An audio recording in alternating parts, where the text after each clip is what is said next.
Sachin GIDC Palsana highway પરથી બાતમીના આધારે પીસીબી પોલીસે ક્રેટા મારુતિ કારમાંથી કુલ 12.6 લાખનો ઇંગ્લિશ દારૂ સાથે મુદ્દામાલ કબજે કર્યો હતો।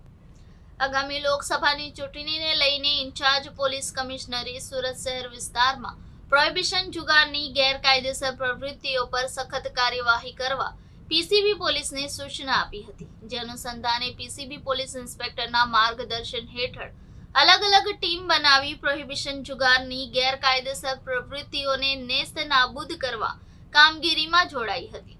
તે સમયે એએસઆઈ દીપસિંહ તેમજ પોલીસ કોન્સ્ટેબલ મિતેશભાઈને સંયુક્ત બાતમી મળી હતી કે સચિન જીઆઈડીસી પલસાણા હાઈવે પરથી ક્રેટા મારુતિ કારમાં મોટી માત્રામાં ઇંગ્લિશ દારૂની હેરાફેરી થવાની છે।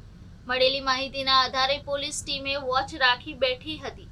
તે દરમિયાન બતાવેલી કાર GJ05 RH 4864 નંબરની ગાડી પૂર ઝડપે આવી રહી હતી। પોલીસે આ ગાડીને અટકાવી તપાસ કરતા તેમાંથી મોટી માત્રામાં ઇંગ્લિશ દારૂ મળી આવતા પોલીસે કુલ 12.6 લાખના મુદ્દામાલ સાથે એકની ધરપકડ કરી આગળની કાર્યવાહી હાથ ધરી છે।